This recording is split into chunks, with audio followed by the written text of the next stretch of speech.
di Jawa Tengah, hiduplah seorang janda Parubaya.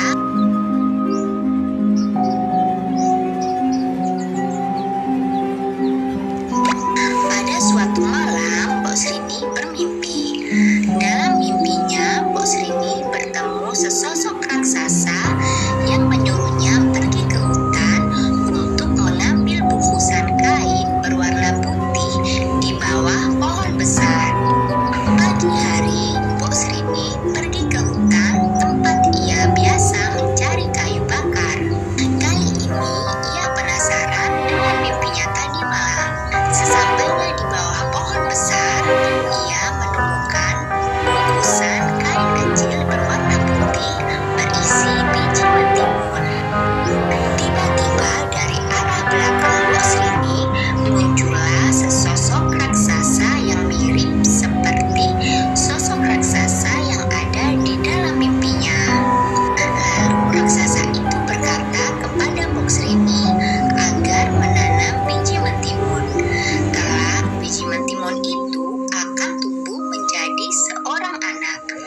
Jika sudah dewasa, serahkanlah anak itu kembali untuk menjadi santapan.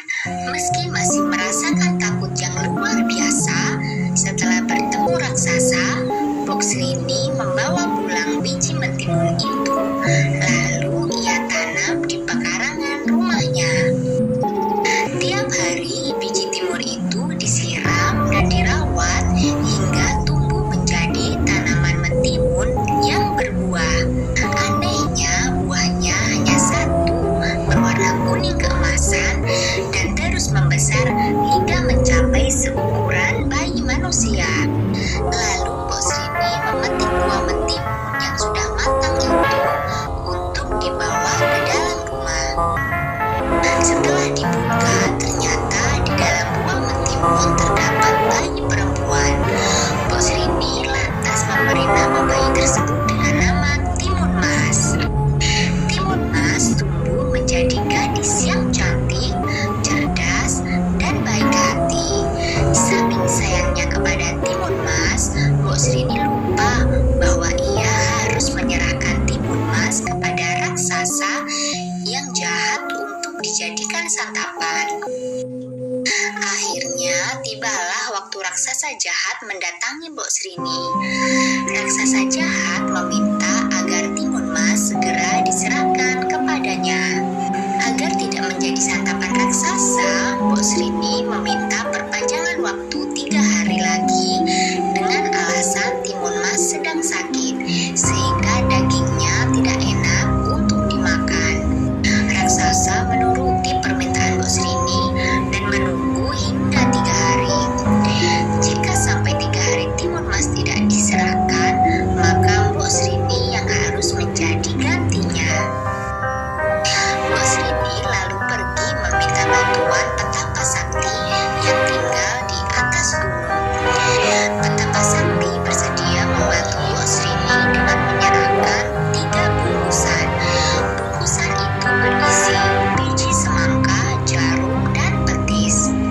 3 hari berlalu, raksasa jahat kembali lagi menemui Mbok Srini untuk meminta Timun Mas agar diserahkan kepadanya. Mbok Srini tetap tidak bersedia menyerahkan Timun Mas. Raksasa jahat itu lalu mengamuk dan mengejar Timun Mas. Saat terdesak, Timun Mas lalu menebarkan biji semangka yang diberikan petapa sakti. Ajaib, biji semangka yang ia tebar berubah menjadi pohon semangka raksasa yang batangnya melilit tubuh raksasa. Tetapi raksasa berhasil meloloskan diri dan terus mengejar Timun Mas. Timun Mas lalu menebar jarum yang seketika berubah menjadi rimbunan pohon bambu. Kaki raksasa jahat terluka akibat tertusuk pohon bambu yang runcing. Meski terluka tusukan pohon bambu, raksasa terus mengejar Timun Mas. Lalu Timun Mas membuka bungkusan terakhir pemberian petapa sakti. Bungkusan itu berisi petis.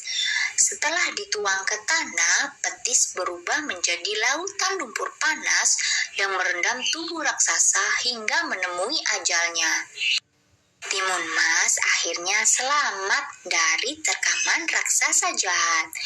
Bersama Mbok Srini, Timun Mas akhirnya hidup bahagia. Hikmah dari cerita ini adalah jangan mudah berjanji kepada orang lain tentang sesuatu hal yang tidak bisa kita tepati. Jadilah orang baik yang tidak mudah membuat janji-janji serta mengingkari janji.